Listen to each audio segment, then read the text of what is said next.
बिस्मिल्लाहिर्रहमानिर्रहीम। अस्सलाम वालेकुम। ये स्टूडेंट्स, उम्मीद है आप सब लोग खैरियत से होंगे। हमने चैप्टर 7 अल्काइन स्टार्ट किया हुआ था। आज इंशाल्लाह हम इसको कंप्लीट करने की कोशिश करते हैं। हमने इसकी रिएक्शन, इसकी प्रिपरेशन भी पढ़ ली थी। इसकी जो है ना, हम केमिकल प्रॉपर्टीज़ डिस्कस कर रहे थे।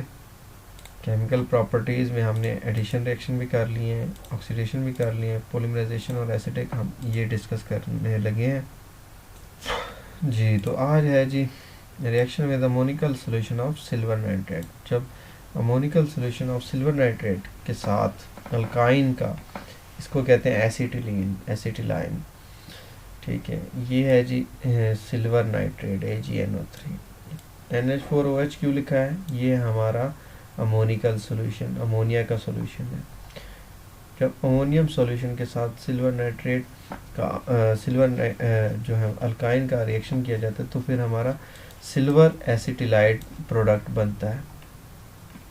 होता क्या है कि किस तरह ये रिएक्शन होता है, इसको अब हम अभी देखते हैं। यहाँ पे 2AgNO3 है, तो मैं यहाँ पे अलग-अलग इसको सेपरेट लिख सकता हूँ। एक ये है और एक ये है जी 2AgNO3। होता क्या है इस रिएक्शन में, ये जो दो हाइड्रोजन है ये रिमूव हो जाते हैं, इनकी जगह पे रिप्लेस हो जाता है सिल्वर। एक सिल्वर इस कार्बन पे, एक सिल्वर इस कार्बन पे। ये दोनों सिल्वर जो है दोनों हाइड्रोजन को रिमूव करा के रिप्लेस कर लेते हैं। अब यहाँ पे हमारे पास था 2NH4OH। इसको भी हम सेपरेट लिख के जो है ना देखते हैं। NH4 बेसिकली होता यही रिएक्शन का मैकेनिज्म है, किस तरह रिएक्शन हो रहा है। बाकी याद आपने खुद करना है, मैं यही आपको समझा सकता हूँ कि रिएक्शन हो किस तरह का है। ठीक है जी। NH4OH के दो एलिमेंट्स हैं। हाइड्रोजन यहाँ से रिमूव हो गई थी, आपको भी बताया। तो हाइड्रोजन क्या करेगी, इन दोनों OH के साथ बॉन्ड बना लेगी। एक हाइड्रोजन इसके साथ, एक हाइड्रोजन इसके साथ। ये क्या बन गया, H2O, और एक ये H2O। तो ये दोनों 2H2O की शक्ल में अलहदा हो जाएंगे। बाकी यहाँ पे NH4 बचा है, यही भी NH4, ये NO3, ये NO3। क्या बचा है, 2NH4NO3। ये दोनों आपस में बॉन्ड बना के सेपरेट हो जाएंगे। ठीक है जी। नेक्स्ट है जी reaction with ammoniacal solution of cuprous chloride. Same उसी तरह का रिएक्शन है, इसमें भी वही रिएक्शन हो रहा है।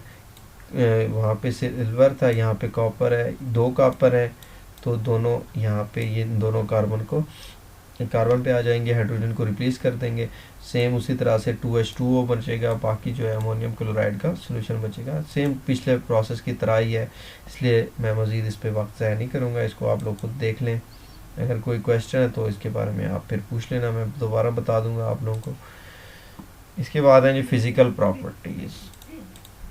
नेक्स्ट है इसकी फ़िज़िकल प्रॉपर्टीज़। फ़िज़िकल प्रॉपर्टीज़ में पहले नंबर पे हम इसके बारे में जो डिस्कस करने जा रहे हैं वो ये है कि अल्काइन जो है कलरलेस होते हैं, इसका कोई रंग नहीं होता, बेरंग होते हैं।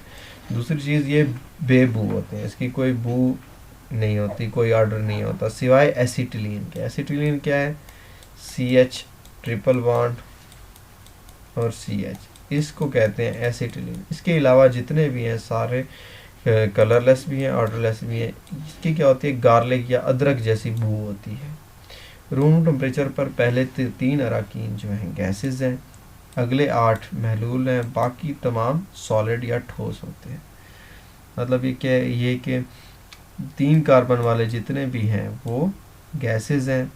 8 वाले जो हैं C8 तक, 5 से C8 तक जितने भी हैं वो क्या है, लिक्विड होते हैं। और बाकी C8 से बड़े जो हैं वो सारे सॉलिड्स होते हैं। मॉलिक्यूलर मास के बढ़ने से नुक्ता पिघला और नुक्ता खोलाव बढ़ता है। जितना मॉलिक्यूलर मास बढ़ता जाएगा उतना उसका बॉइलिंग पॉइंट बढ़ता जाएगा। मॉलिक्यूलर मास के बढ़ने से इसकी डेंसिटी या कसाफत भी बढ़ती है, ज़ाहिर सी बात है। ये तमाम नॉन पोलर चीज़ें हैं, और नॉन पोलर महलूल या सॉल्वेंट जैसा कि ईथर, बेंजीन और टेट्राक्लोराइड के साथ हल हो जाते हैं। ठीक है, नॉन पोलर हैं तो नॉन पोलर में ही हल होंगे। नेक्स्ट है इसके यूजेस। एसिटिलीन को कहाँ पे यूज़ किया जाता है।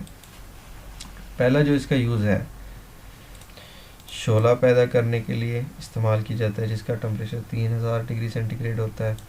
इस शोले को धात काटने और जोड़ने के लिए इस्तेमाल किया जाता है। ठीक है, बहुत ज़्यादा टेम्परेचर ये प्रोवाइड करता है। बहुत से नामियाती मुरक्कबात की तैयारी में इस्तेमाल होता है, जैसे कि अल्कोहल, एसिटिक एसिड और एसिड, और ये सारी चीज़ें इससे बन सकती हैं। ये सॉल्वेंट की तैयारी के लिए भी इस्तेमाल किया जाता है, जैसे कि कार्बन, जैसे कि टेट्राक्लोरोइथेन। ठीक है, इन सब वार्निशेस, रेजन्स, रबर बनाने के लिए इस्तेमाल किया जाता है। फलों की मसनूई राइपनिंग या फसलों को मसनूई तौर पर पकाने के लिए ये इस्तेमाल किया जाता है। Thank you. ये चैप्टर कंप्लीट हो गया है। नेक्स्ट फिर हम नेक्स्ट चैप्टर स्टार्ट करेंगे। इस चैप्टर को अच्छी तरह आपने देखना है। इसमें से कोई क्वेश्चंस हो तो आप पूछ सकते हैं। अल्लाह हाफ़िज़।